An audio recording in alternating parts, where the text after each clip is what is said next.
Você já imaginou que nossas ações podem ser tão intensas que chega a alterar o próprio eixo da Terra?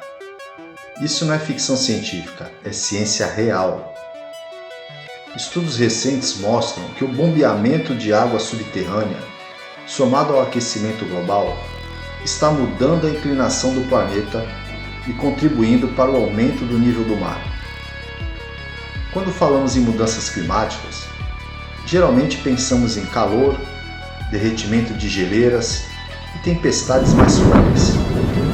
Mas existe um efeito menos conhecido e igualmente impressionante. Trata-se do movimento do eixo da Terra.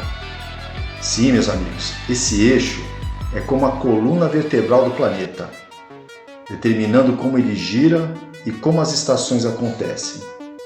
E agora, por causa das nossas atividades, ele está mudando. Seja muito bem-vindo, amigos, ao canal Santos em Movimento. Para quem não me conhece, meu nome é Sérgio e neste vídeo vamos mergulhar fundo nesse tema tão importante.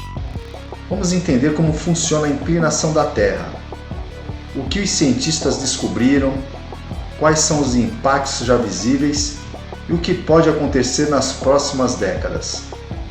E claro, vamos falar sobre o que podemos fazer para contribuir e reduzir esses efeitos climáticos. Vamos nessa? A Terra gira em torno de um eixo imaginário, inclinado em aproximadamente 23,5 graus. Essa inclinação é responsável pelas estações do ano e pela forma como a luz solar se distribui ao longo do planeta. Sem essa inclinação, não teríamos a diversidade climática que conhecemos. Mas o eixo não é fixo. Ele sofre pequenas oscilações chamadas de movimento polar. Essas variações acontecem naturalmente, influenciadas por fatores como a redistribuição de gelo, mudanças na atmosfera e deslocamentos de grandes massas de água. Esse processo é lento e faz parte da dinâmica natural do planeta. Mas o que chama a atenção agora é o que as atividades humanas estão acelerando essas mudanças em escalas perceptíveis. Em vez de esperar milhares de anos para ver uma alteração significativa, estamos vendo mudanças em poucas décadas. E isso nos mostra o poder que nossas ações têm sobre o planeta. Em 2023, um estudo publicado na revista Geophysical Research Letters, liderado pelo geofísico Kim-Hyun Seo, trouxe uma descoberta impressionante. Entre 1993 e 2010, o bombeamento de 2.150 gigatoneladas de água subterrânea deslocou o eixo da Terra em cerca de 80 centímetros para o leste. Então, pessoal, só para a gente fazer uma comparação aqui, uma gigatonelada ele equivale a 1 bilhão de toneladas. Vamos fazer uma comparativa com piscina olímpica. Uma piscina olímpica ela tem cerca de 2,5 milhões de litros de água. Então, 2.150 gigatoneladas equivale a 860 milhões de piscinas olímpicas. Então, pessoal, vocês podem notar que é uma quantidade bem significativa, né? Seguindo aqui. Esse deslocamento contribuiu para 0,24 centímetros de aumento no nível do mar. Pode parecer pouco, mas quando somamos esse efeito ao derretimento das geleiras e à expansão térmica da água dos oceanos, o impacto se torna significativo. Esse estudo foi amplamente divulgado por veículos de comunicação e eles nos mostram que nossas ações locais, como irrigar plantações ou abastecer cidades, pode ter consequências globais e até planetárias. Para vocês terem uma ideia, quando retiramos água de aquíferos subterrâneos, além do consumo humano, ela também é usada na agricultura e na indústria. Eventualmente, essa água vai parar nos oceanos, e isso muda a distribuição de massa da Terra, afetando sua rotação. É como um peão. Se você muda o peso de um lado, ele vai girar diferente. E essa redistribuição de massa já é o suficiente para alterar o eixo de rotação do planeta. O mais impressionante é perceber que uma atividade aparentemente local pode ter consequências globais. Esse fenômeno mostra que o planeta é um sistema interconectado. O que fazemos em uma região pode afetar o equilíbrio no mundo inteiro. O IPCC, que é o painel intergovernamental sobre mudanças climáticas, ele calcula que o nível do mar está subindo em média 3,7 milímetros por ano. E isso significa que em menos de um século, áreas costeiras podem perder quilômetros de território. E as projeções do IPCC, que foram feitas até 2100, eles acabam sendo alarmantes, né, pessoal? Porque se tiver um cenário de aquecimento em torno de 1,5 graus Celsius, então espera-se um aumento aí do mar de 28 a 55 centímetros. Caso o cenário mude para 2 graus Celsius, o aumento vai variar de 37 a 86 centímetros. Mas se a gente tiver um cenário extremo de altas emissões, pode ter um aumento de até 1 metro, né? E esses números mostram que mesmo pequenas variações acumuladas ao longo do tempo podem ter impactos devastadores. O aumento do nível do mar ameaça não apenas cidades costeiras, mas também ecossistemas inteiros, como os manguezais e deltas de rios. E não estamos falando de um futuro distante.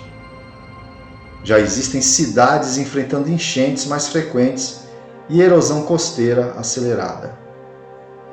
Países na ilha do Pacífico, como Tuvalu e Kiribati, já enfrentam cemitérios submersos e deslocamentos de comunidades. Em Santos, estudos apontam que áreas baixas podem sofrer alagamentos mais frequentes até 2050. O Rio de Janeiro também já registra avanço do mar em bairros costeiros. Globalmente, milhões de pessoas podem ser deslocadas. Isso não é apenas uma previsão, já está acontecendo. O mar está avançando e comunidades inteiras estão sendo obrigadas a se adaptar ou abandonar suas terras. Esses exemplos mostram que o problema não é apenas científico, mas também social e econômico.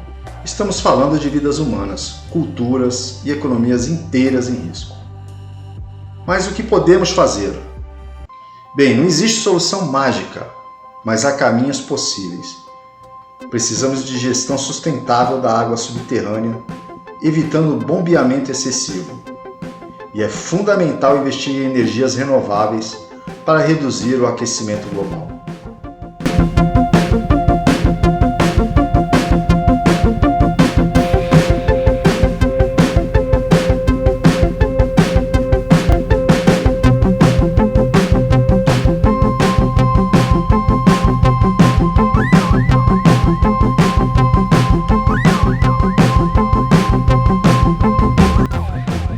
Planejamento urbano é essencial para a adaptação em áreas costeiras. Precisamos pensar em infraestrutura que suporte os impactos do aumento do nível do mar. E, acima de tudo, precisamos de educação ambiental e divulgação científica. Cada ação individual contribui para reduzir o impacto coletivo. O futuro depende das escolhas que fazemos hoje. Então, pessoal, se até o eixo da Terra já mudou por causa das nossas ações, isso mostra o tamanho da responsabilidade que temos. O aumento do nível do mar não é uma previsão distante, é uma realidade que já está acontecendo. Precisamos agir agora e cada escolha conta. Compartilhe este vídeo para que mais pessoas entendam que o futuro do planeta depende de nós. Então, pessoal, estou passando essa informação para vocês e é verdade sim que o nível do mar está subindo e todos já podem notar isso, né? Mas a gente tem tempo para agir e nos adaptar, viu? Então, inclusive os pesquisadores eles já sabem que o mar pode avançar e estão também ajudando os governos e as comunidades a se prepararem, né? E isso acontece o quê? Com planejamento urbano e tecnologia. Com certeza nós podemos reduzir os impactos e proteger as nossas cidades. E o futuro, pessoal, depende das escolhas que fazemos juntos. e já temos ferramentas para enfrentar esses desafios. O aumento do nível do mar ele é um desafio, mas não é um motivo para pânico, viu? É motivo só para união, ciência e ação. O estudo ele nos mostra que o nível do mar está subindo e que cidades como Santos e Rio de Janeiro precisam se preparar. Mas isso não significa que estamos diante de um desastre inevitável, entendeu? Pelo contrário, a ciência ele nos dá tempo e informação para agir. Com planejamento, tecnologia e consciência coletiva, podemos proteger nossas comunidades e garantir qualidade de vida não só para a nossa geração, mas para as próximas gerações também. O importante, pessoal, é transformar preocupação em ação e sem alarmismos, viu? Os dados que eu apresento, pessoal, eles vêm de estudo publicado na revista científica Geophysical Research Letters, e ele foi repercutido por veículos como CNN Brasil, Terra e por aí vai, né? E segundo a reportagem da BBC Brasil, Santos pode perder até 1/3 de sua área urbana até 2100 se o nível do mar subir conforme as projeções da ONU, né? E além da pesquisa internacional, o INPE e a UFRJ também têm estudos mostrando que o Rio de Janeiro e Santos estão entre as cidades mais vulneráveis. Isso não é coisa que eu estou tirando do acaso, não é coisa da minha cabeça. Inclusive eu estou aqui disponibilizando, né, os links, né, e esses links eles mostram que não estamos falando de algo distante. Santos e Rio de Janeiro são cidades que todos conhecem e já aparecem nos mapas de risco. E para quem quiser se aprofundar, eu vou deixar alguns links de reportagens e estudos disponíveis aqui na descrição do vídeo. Por quê? Porque eles mostram que essa não é uma previsão vaga, é ciência publicada em revistas especializadas e repercutida por veículos como CNN Brasil, Terra e Gizmodo. Há também estudos da ONU e da UFRJ que apontam que cidades como Santos e Rio de Janeiro estão entre as mais vulneráveis ao avanço do mar. Mas vale a pena conferir para entender como a ciência está acompanhando esse fenômeno. Obrigado por assistir esse vídeo e até a próxima, pessoal. Valeu! Tchau!